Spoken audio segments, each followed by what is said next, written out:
Hello guys, welcome to verified reaction YouTube channel. मैं हूं सबा इस्माइल और मेरे साथ ही हैं नवीद बलोच। कैसे हैं आप सब? उम्मीद करते हैं आप सब खैरियत से होंगे। और जैसा कि आपको पता है कि चंद्रयान 3 कामयाबी से सॉफ्ट लैंडिंग साउथ पोल में कर चुका और क्या क्या नई इंकशाफात अब तक कर चुका है, इस पर एक बहुत ही इंफॉर्मेटिव वीडियो आपके साथ लेकर आए हैं। वक्त ज़ाया नहीं करते, सबसे पहले ये वीडियो देखते हैं, उसके बाद इस पर मजीद डिस्कस होगी।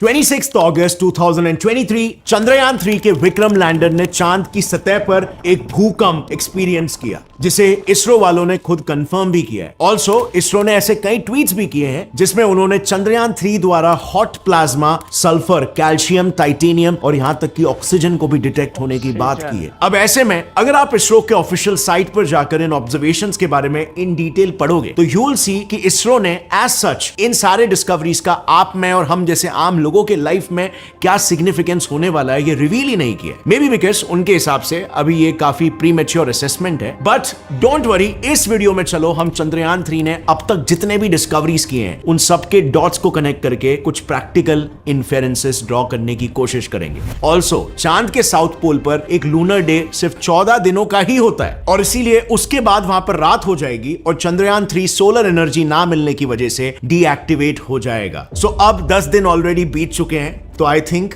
आपको भी हक होना चाहिए ये जानने का कि इन ऑब्जर्वेशंस का हम पृथ्वी पर रहने वाले लोगों के लिए क्या सिग्निफिकेंस है। And with that said friends, let's get right into the video. So शुरू करते हैं 26 अगस्त के दिन से, जब पीएम मोदी जी ने चंद्रयान 3 के लैंडिंग साइट का ऑफिशियली नाम रखा Shiv Shakti.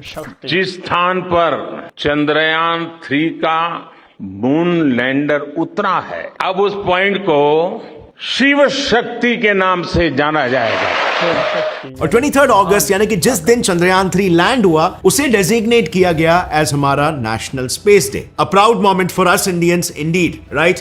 But you see, ये पूरा मिशन ना हमें काफी प्राउड फील करा सकता है और इसीलिए हम लैंडिंग से लेकर अब तक डेली चंद्रयान 3 ने जो जो चीजों का पता लगा है उन्हें डे टू डे एनालाइज करेंगे और उसका एक प्रैक्टिकल सेंस बनाने की कोशिश करेंगे। So 23 August, the day when Vikram landed, ISRO ने उस दिन इस वीडियो को रिलीज किया। इसे ध्यान से देखना। इसमें आप देख सकते हो कि लैंड होते ही सबसे पहले विक्रम लैंडर ने अपना डोर एक रैंप की तरह खोला और उसके बाद प्रज्ञान रोवर भी अपना सोलर पैनल खोलते हुए लैंडर के बाहर आ गया। अब उसके अगले दिन यानी कि 24 अगस्त को तो एज सच दोनों लैंडर और रोवर ने कुछ सब्सटैंशियली न्यू चीज नहीं की। सिर्फ लैंडिंग के बाद सभी सिस्टम सही से काम कर रहे हैं कि नहीं, प्रोबेबली बस इसकी टेस्टिंग हुई। बट देन जैसे ही 25 अगस्त का दिन आया, something strange happened. 25 अगस्त के दिन रोवर लैंडर से करीब 8 मीटर के रेडियस में टहल रहा था ताकि उसके सभी प्लान मूवमेंट्स, यानी कि वो कहां घूम सकता है, कितनी दूर तक जा सकता है, उसे किस किस तरह के ऑब्स्टेकल्स को अवॉइड करना चाहिए, ये सब वो ठीक से फॉलो कर रहा है या नहीं,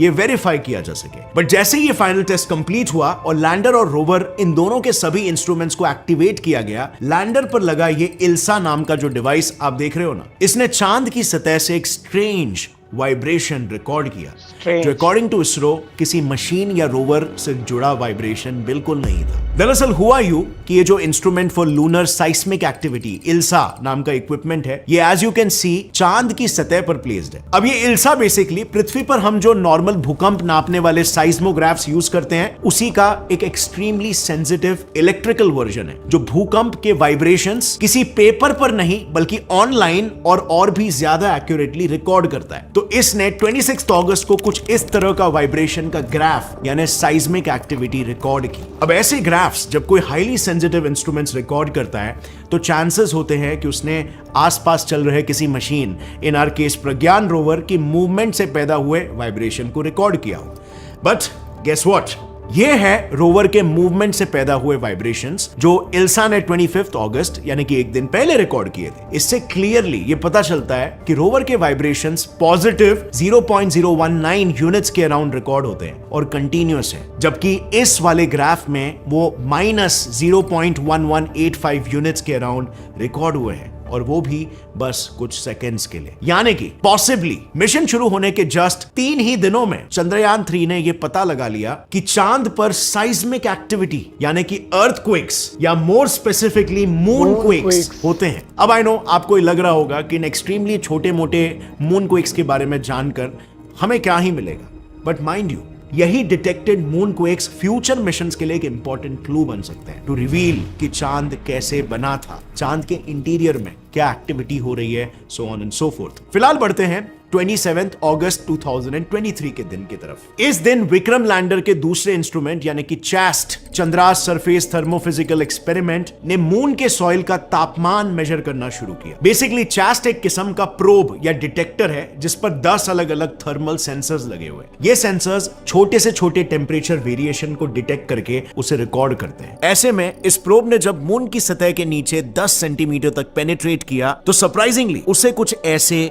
वियर्ड ऑब्जर्वेशंस मिले। Here as we can see moon की सतह के ऊपर तो तापमान अराउंड 50 डिग्री सेल्सियस तक गर्म होता है, बट जैसे ही हम सरफेस से नीचे जाते हैं टेम्परेचर्स ड्रास्टिकली गिरने लगते हैं। लाइक लिटरली महज 10 सेंटीमीटर की डेप्थ पर टेम्परेचर 50 डिग्री सेल्सियस से सीधा -10 डिग्री सेल्सियस तक ड्रॉप हो जाता है। अब ऐसा सिर्फ तभी मुमकिन है जब मून की टॉप सॉइल एक थर्मल इंसुलेटर की तरह काम करती है और सूरज की हीट को जमीन में पेनिट्रेट करने से रोकती हो। इसीलिए हमने क्या किया, हमने इसरो की ऑफिशियल वेबसाइट पर यह ढूंढने की कोशिश की कि प्रज्ञान रोवर को अब तक कौन से एलिमेंट्स मून की सॉइल में मिले हैं जो थर्मल इंसुलेशन प्रोवाइड करते हो। And now what we found there was just what we expected। और उसे बाय द वे हम आगे डिस्कस भी करेंगे, लेकिन फिलहाल बस इतना समझ लो कि मून की टॉप सॉइल से रिलेटेड ये टेम्परेचर वेरिएशन के रिजल्ट्स हमें मून कॉलोनाइजेशन में भी मदद कर सकते हैं। क्योंकि देखो मून की सरफेस का तापमान कभी कभी -232 डिग्री सेल्सियस तक पहुंच जाता है। सो इन फ्यूचर अगर हम इस मून सॉइल से ब्रिक्स वगैरह बना सके तो ये रूम्स के अंदर की हीट को बाहर लीक होने से रोक सकता है। एनीवे,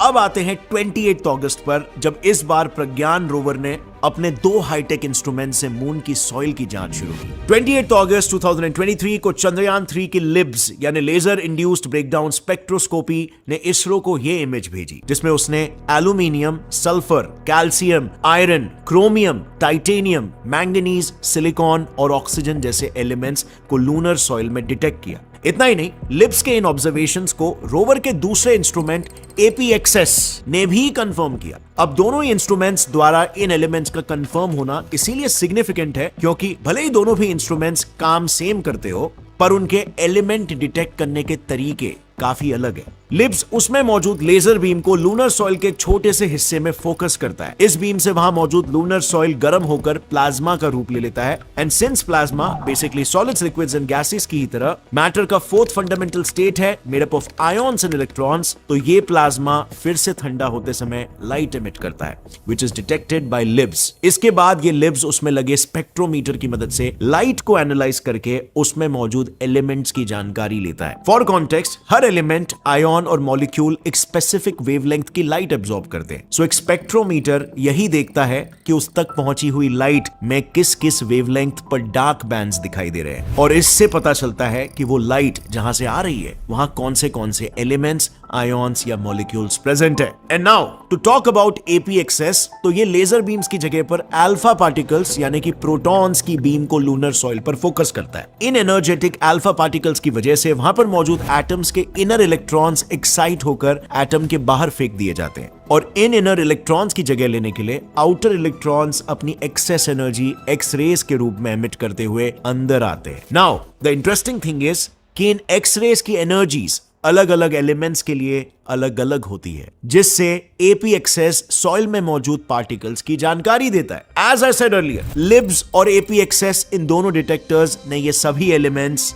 डिटेक्ट किए हैं, बट उनमें से सबसे इंटरेस्टिंग है सल्फर, क्योंकि वो हमें मून के ओरिजिन के बारे में बहुत कुछ बता सकता है। तो देखो, मून पर सल्फर होने के 2 रीजंस हो सकते हैं। पहला ये है कि उस पर गिर रहे एस्टेरॉइड्स के जरिए वो यहां तक आया हो, और दूसरा कि वहां पर शायद पहले से ही मौजूद था। नाउ अगर इसरो इस सेकेंड पॉसिबिलिटी को प्रूव कर पाई तो इससे ये साबित होगा कि पास्ट में मून पर वोल्केनिक एक्टिविटी होती थी, because as we know sulphur volcanoes के इरप्शन के समय बनता है। बट अब जरा रिकॉल करने की कोशिश करो कि मैंने शुरू में क्या बताया था कि लैंडर पर लगे इल्सा ने मून को डिटेक्ट किए हैं। सो क्या मून पृथ्वी की ही तरह जियोलॉजिकली एक्टिव है? अगर फ्यूचर में ये कंफर्म हो जाता है तो फिर क्या इससे हमें उस क्रूशियल सवाल का जवाब मिल सकता है, विच इज कि क्या मून पहले पृथ्वी का एक हिस्सा था कि नहीं? Well, absolutely, but for now हम ये जरूर कह सकते हैं कि प्रोबेबली सल्फर वहां भारी मात्रा में मौजूद है, विच which is a good thing. अगर आप लोग को ये याद होगा फ्रेंड्स, तो कुछ देर पहले ही मैंने ये बताया था कि चास्ट के ऑब्जर्वेशन से हमें ये पता चला कि लूनर सॉइल एक इंसुलेटर की तरह काम करता है। अब इस ऑब्जर्वेशन के बेसिस पर हम लिब्स और एपीएक्सएस द्वारा डिटेक्टेड एलिमेंट्स की मात्रा का एक रफ एस्टिमेट बता सकते हैं। कैसे? रुको बताता हूं। हमें बस इन एलिमेंट्स में से कौन से एलिमेंट्स हीट को ट्रैप करते हैं, यानी कि थर्मल इंसुलेटर है, इसे पता करना होगा। And what I found is इनमें से सल्फर, टाइटेनियम और कैल्शियम सल्फेट काफी अच्छे थर्मल इंसुलेटर्स हैं। तो हम इन दोनों इंस्ट्रूमेंट्स के ऑब्जर्वेशंस को एक मैक्रो पर्सपेक्टिव से अगर देखें तो इससे हम ये अनुमान लगा सकते हैं कि मून पर सल्फर और टाइटेनियम की मात्रा काफी ज्यादा होगी। अब आते हैं 31 अगस्त के दिन पर। इस दिन विक्रम लैंडर पर लगे रैम्भा एलपी नाम के एक इंस्ट्रूमेंट ने साउथ पोलर रीजन में नियर सरफेस प्लाज्मा को स्टडी करना शुरू किया। ये रैम्भा एलपी बेसिकली एक एंटेना जैसा दिखने वाला प्रोब है जो मून के पूरे एटमॉस्फेयर में प्लाज्मा कंसंट्रेशन की जांच करता है, क्योंकि सोलर रेडिएशंस की वजह से मून सॉइल के पार्टिकल्स एक्साइट होते हैं और आयॉन्स और इलेक्ट्रॉन से बने प्लाज्मा में तब्दील हो जाते हैं। Now as we all know, flowing ionised particles यानी कि करंट। तो रैम्भा एलपी ने बस इसी करंट को डिटेक्ट करके प्लाज्मा में मौजूद आयॉन्स और इलेक्ट्रॉन्स का कंसंट्रेशन डिटेक्ट किया। अब इसके तहत उन्होंने ये देखा कि चांद के हर क्यूबिक मीटर वॉल्यूम में करीब 30 मिलियन इलेक्ट्रॉन्स मौजूद है, जबकि अर्थ के एटमॉस्फेयर में इतने नंबर ऑफ इलेक्ट्रॉन्स तो literally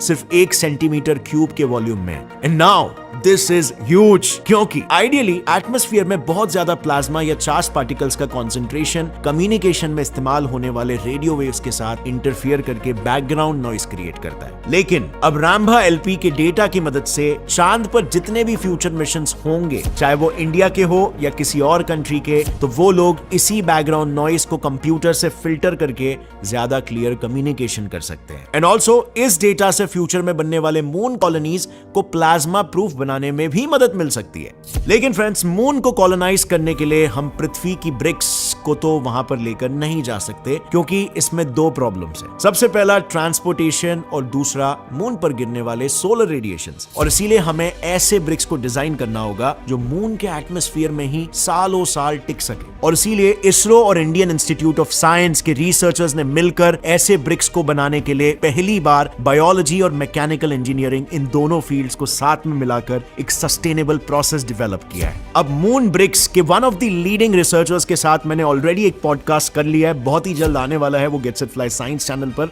so absolutely stay tuned for that. But उससे पहले थोड़ा सा जान लेते हैं कि इन रिसर्चर्स ने किन मेन 4 चीजों का इस्तेमाल किया। पहला, ह्यूमन यूरिन से एक्सट्रैक्ट किया यूरिया। दूसरा, आर्टिफिशियल मून सॉइल, क्योंकि उनको एक्सपेक्टेड था कि रियल मून सॉइल में कैल्शियम होगा। तीसरा, डेली लाइफ में यूज होने वाली ग्वार बीन्स से एक्सट्रैक्ट किया हुआ guar gum. And last but not the least, Sporosarcina pasteurii bacteria, जो यूरिया और कैल्शियम को इस्तेमाल करके मजबूत कैल्शियम कार्बोनेट क्रिस्टल्स बनाता है। सो पॉडकास्ट के लिए बने रहना, साइंटिस्ट आलोक कुमार जी आपको डिटेल में एक्सप्लेन करेंगे। बट एक्चुअली में इसको बनाने की प्रोसेस काफी सिंप्लीफाई की गई है कि आपको लिटरली बस इन्हें मिक्स करके 12 से 15 दिनों के लिए इंक्यूबेशन में रखना है। Seems promising, right? लेकिन इसमें भी एक प्रॉब्लम है अभी। जब टीम इस पूरे प्रोसेस को परफॉर्म कर रही थी, तब उन्हें एक बात याद आई कि लूनर सॉइल में बहुत से सॉल्ट्स मौजूद है, लाइक केओट्रोपिक सॉल्ट्स, सल्फेट सॉल्ट्स, जो माइक्रो ऑर्गेनिजम्स के मेटाबॉलिज्म को रोकते हैं। अब अगर मेटाबॉलिज्म ही नहीं होगा तो कैल्शियम कार्बोनेट क्रिस्टल्स ही फॉर्म नहीं होंगे। यानी कि ऑल इन ऑल अभी इस मेथड में सिर्फ एक ही लिमिटेशन है, बैक्टीरिया। अगर किसी तरह से हम इन बैक्टीरिया को सल्फेट सॉल्ट से आइसोलेटेड रख के ये प्रोसेस कर पाए तो हम ये ब्रिक्स बना सकते हैं। बिकॉज जो दूसरा लिमिटेशन हो सकता था कि मून सॉइल में कैल्शियम है भी कि नहीं, ये ऑलरेडी लिब्स और एपीएक्सएस ने रूल आउट कर दिया है। सो टू समराइज एवरीथिंग, चंद्रयान 3 ने सॉइल कंपोनेंट्स, सरफेस पर मौजूद प्लाज्मा की एनर्जी, लूनर सॉइल टेम्परेचर और मून क्वेक्स तक डिटेक्ट कर दिए हैं। और ये सब इसीलिए ताकि मून कितना हैबिटेबल है ये जाना जा सके। लेकिन अगर आपने ध्यान दिया होगा तो हमने इसमें एक इंपॉर्टेंट चीज अब तक मिस कर दी है, जिस चीज ने चंद्रयान 2 को लेकर काफी ज्यादा हाइप क्रिएट कर दिया था, पानी। तो इसे डिटेक्ट करने के लिए चंद्रयान 4 की तैयारी ऑलरेडी शुरू हो चुकी है। दरअसल इसरो का अगला मून मिशन चंद्रयान 4 या LUPEX, Japanese space agency JAXA के साथ कोलैबोरेशन में होने वाला है, जो अराउंड 2026 को लॉन्च होगा। यहाँ पर इसरो एक तरह से जैक्सा के रोवर को सॉफ्ट लैंडिंग कराने में मदद करेगा, क्योंकि इस मिशन में चांद पर भेजा जाने वाला रोवर और लॉन्च व्हीकल जैक्सा का होगा और वहीं पर लैंडर इसरो द्वारा मैन्युफैक्चर किया होगा। लूपेक्स का मेन फोकस मून के पोलर रीजन्स पर वाटर ट्रेसेस ढूंढने पर होगा। इसी के साथ साउथ पोल पर ह्यूमन लैंडिंग के लिए सेफ पॉइंट्स की खोज करना और सबसे जरूरी लूनर नाइट के दौरान वहां पर सर्वाइवल कंडीशंस की जांच पड़ताल भी होगी। और ऐसा इसीलिए फ्रेंड्स बिकॉज जैसे मैंने पहले कहा, रात के वक्त मून के पोलर रीजन्स का तापमान अनबिलीवेबली ठंडा हो जाता है और इसीलिए इस मिशन में जो लैंडर इस्तेमाल किया जाएगा वो करंट लैंडर विक्रम के मुकाबले साइज में छोटा होगा। साथ ही इस मिशन के जरिए जो ऑब्जर्वेशंस चंद्रयान 3 में इनकम्प्लीट रहेंगे उन्हें भी पूरा किया जाएगा। बट एक सेकेंड यहां पर 2010 में जैक्सा के हायाबुसा मिशन के चलते जापानीज साइंटिस्टों ने उनके एक स्पेसक्राफ्ट को लिटरली एस्ट्रॉइड 25143 इटोकावा पर लैंड करवाया था और उसकी मदद से वो उस एस्ट्रॉइड के सैंपल्स भी कलेक्ट करके पृथ्वी पर ला पाए थे। सो क्या जापानीज साइंटिस्ट को इसरो की सही में जरूरत है? वेल, अगर आपने जैक्सा के हायाबुसा मिशन को डिटेल में स्टडी किया होगा ना, तो यू माइट नो कि नंबर 1 वो एस्ट्रॉइड मून से भी 5 गुना ज्यादा दूर है और नंबर 2 उसकी साइज चांद से करीब 11,000 गुना कम है। यानी कि अगर टेक्निकली देखा जाए तो उस एस्ट्रॉइड पर उतरना मून पर उतरने से कंपैरेटिवली ज्यादा आसान था, बिकॉज मून की ग्रेविटी स्पेसक्राफ्ट को और तेजी से अपने तरफ खींचती है और कम डिस्टेंस की वजह से समय रहते स्पेसक्राफ्ट को रोकना बहुत ही ज्यादा मुश्किल हो जाता है। इनफैक्ट यही वजह है कि अभी अप्रैल 2023 को जापान ने जो मून मिशन कंडक्ट किया था, हकुटो आर मिशन 1, वो लैंडिंग के वक्त क्रैश हो गया और इसीलिए इस बार लूपेक्स में लैंडर इसरो का होने वाला है, क्योंकि चंद्रयान 3 के विक्रम लैंडर ने लॉन्च से लेकर लैंडिंग तक अपने आप को प्रूफ करके दिखा दिया है। इनफैक्ट जब मैंने शुरू में कहा था कि 4 सितंबर को प्रज्ञान रोवर को इसरो ने स्लीप पर डाल दिया है, आई नो आपके दिमाग में एक ख्याल आया होगा कि विक्रम लैंडर का क्या वो पूरे लूनर नाइट के वक्त ऑन ही रहेगा? तो वेल, ऐसा नहीं है, उसे भी हाइबरनेशन में डालना होता है। लेकिन इसरो ने उसे स्लीप पर डालने से पहले उसके लिए second soft landing mission plan रखा था। बेसिकली इसरो ने 4 सितंबर को विक्रम को एक सेकेंड सॉफ्ट लैंडिंग का कमांड दिया और फिर विक्रम ने उस पर लगे चैस्ट, इल्सा और रोवर के लिए खोल रखे रैंप को अंदर फोल्ड कर लिया एंड देन उसने अपने थ्रस्टर्स से करीब 40 सेंटीमीटर की हाइट अचीव की और 40 सेंटीमीटर दूर जाकर उसने फिर से एक सॉफ्ट लैंडिंग करते हुए अपने इंस्ट्रूमेंट्स और रैंप डिप्लॉय किए। दिस जस्ट शोज कि विक्रम पृथ्वी से लॉन्च होने से लेकर चांद पर लैंड और रिसर्च करने तक हमेशा इसरो के टोटल कंट्रोल में था and which is why ISRO absolutely positive है कि 22 सितंबर को नेक्स्ट लूनर डे शुरू होने तक विक्रम और प्रज्ञान अपने आप को चांद की ठंड से भी बिल्कुल बचा कर रखेंगे। बहुत ही प्यारी और इन्फॉर्मेटिव वीडियो बनी हुई थी। क्या वाकई ही ऑक्सीजन की मिकदार मिली है? ऐसे ही है। देखिए, सबसे पहले तो इस बात की तस्दीक तो है ना आपको कि चंद्रयान 3 इस वक्त चांद पर मौजूद है, ठीक है। तो ये सारा डेटा चंद्रयान 3 का है जो इसरो ने अपनी वेबसाइट पे शो किया है। उसमें जिस तरह सल्फर की मिकदार मिली है, कैल्शियम की मिकदार है, आयरन की मिकदार है, टाइटेनियम की मिकदार है, उसी तरह ऑक्सीजन की भी मिकदार मिली है जो उसकी सोल है। तो ये सारा डेटा चंद्रयान 3 की इंकशाफात का है, ठीक है। ये चंद्रयान 3 का जो मिशन है वो एक्सप्लोर कर रहा है कि चांद की मिट्टी में क्या क्या मौजूद है, वहाँ की आबो हवा कैसी है और वहाँ पे क्या पॉसिबिलिटीज और मजीद हैं। इस पर चंद्रयान 3 का जो रोवर है वो एक्सप्लोर कर रहा है, खोज कर रहा है, ठीक है। लेकिन क्योंकि लूनर नाइट स्टार्ट हो चुकी है और 14 दिन के बाद यानी 22 सितंबर को, ठीक है, 22 सितंबर को पता चलना है दोबारा जो चंद्रयान 3 के पार्ट्स हैं, जैसे विक्रम लैंडर है और रोवर है प्रज्ञान रोवर, क्या ये दोबारा से इसरो की बेस से जो है यहाँ पर भारत का जो कंट्रोल रूम है इसरो का, वहाँ पर ये दोबारा कनेक्टिविटी अगर इनकी बहाल होती है, ठीक है, कमांड एंड कंट्रोल का जो कनेक्शन है ये बहाल होता है, तो इट मींस कि लूनर नाइट के बाद भी चंद्रयान 3 जो है दोबारा से अपनी रिसर्च कर पाएगा। नवीद, चंद्रयान 3 जब दोबारा कनेक्ट होगा इसरो से तो ये उसकी डबल परफॉर्मेंस नहीं हो जाएगी? डबल परफॉर्मेंस, हाँ, ऐसे ही है, एक्स्ट्रा परफॉर्मेंस होगी क्योंकि मिशन जो था वो ऑलरेडी मैं यहाँ पे कहना चाहता हूँ कि चंद्रयान 3 पूरा कर चुका है, ठीक है। सबसे जो मेन टारगेट था वो साउथ पोल पे, ठीक है, आज तक कोई भी मुल्क साउथ पोल पे सॉफ्ट लैंडिंग नहीं कर सका, ठीक है। तो चंद्रयान 3 का सॉफ्ट लैंडिंग करना साउथ पोल पे ये पहला टारगेट था, जो मेन मिशन था चंद्रयान 3 का, वो कंप्लीट कर चुका, ठीक है। लेकिन उसके बाद विक्रम लैंडर साफ ज़रा उसका होना और उसके अंदर प्रज्ञान रोवर का होना, तो साफ ज़रा थोड़ा एक्स्ट्रा इंडिया करना चाहता था, भारत कुछ एक्स्ट्रा करना चाहता था। और यही वजह है कि प्रज्ञान रोवर जब मून के सरफेस पे और वहाँ पे जाकर जो उसने डे बाय डे अपनी रिसर्च की, जिनमें सल्फर, एल्यूमीनियम, पोटेशियम और ऑक्सीजन जैसे जो है ना एल्यूमीनियम वहाँ पे मिले हैं, ये इस बात की तस्दीक करते हैं कि ये जो मिशन है, जो खोज कर रहा है, ये कामयाबी से कर रहा है, ठीक है, पहली बात।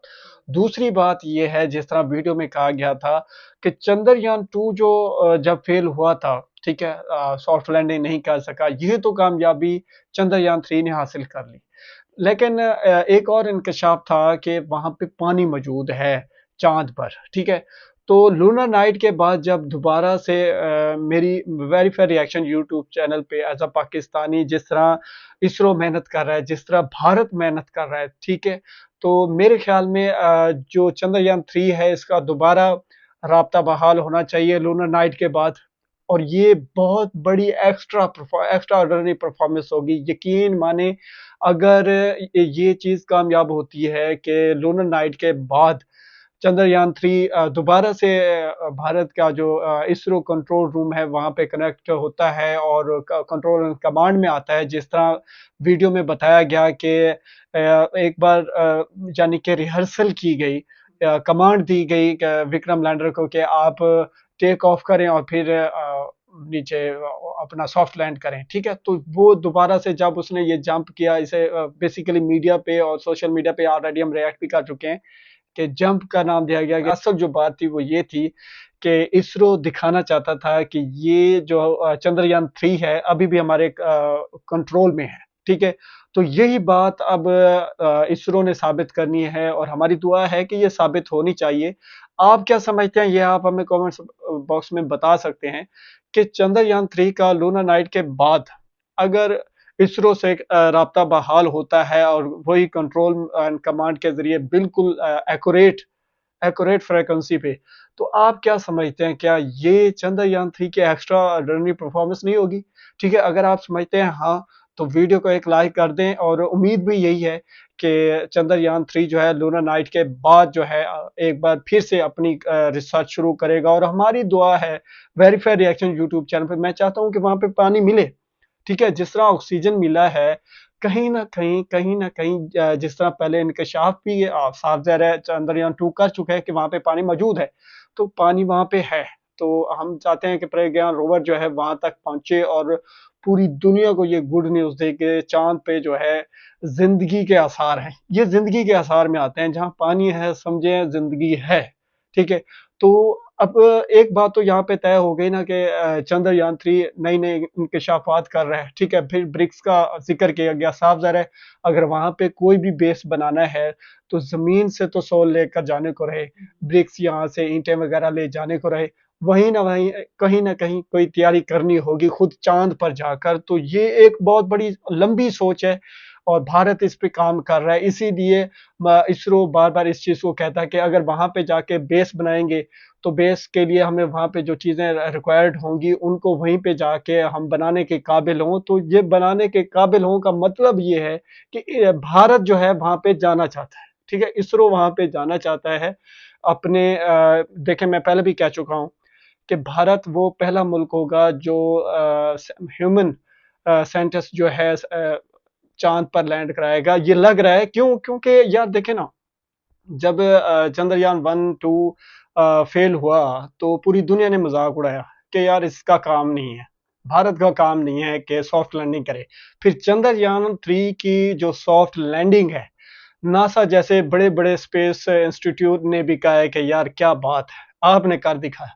तो भारत में कर दिखाने का दम है, काबिलियत है। तो इसीलिए हम कह रहे हैं कि दोबारा से लूनर नाइट के बाद दोबारा से अगर चंद्रयान 3 का भारत के कंट्रोल रूम, इसरो के कंट्रोल रूम से दोबारा संबंध जो है, राब्ता जो है कायम होता है, तो ये बहुत बड़ी एक्स्ट्रा ऑर्डिनरी परफॉर्मेंस होगी। और जिस तरह जापान का जिक्र किया गया कि अब जापान की मदद करेगा भारत, आज का इंडिया, कि वहाँ पे जाके सॉफ्ट लैंडिंग करा सके उनके हेलीपैड्स को। तो ये बात तो यहाँ पे तय हो गई, जैसे मैं अक्सर अपनी रिएक्शन वीडियोज़ में कहता हूँ कि इंडिया ने अपना लोहा मनवा लिया है, ठीक है ना? भारत ने अपना लोहा, अपनी काबिलियत मनवा ली है। पूरी दुनिया जो है अब भारत की टेक्नोलॉजी पे, इंडिया की टेक्नोलॉजी पे नज़र दुराए बैठी है कि यार अब ये वो मुल्क है, वहीद मुल्क है इस दुनिया में जो कम बजट पे बेहतरीन कामयाबियाँ समेट सकता है, ठीक है?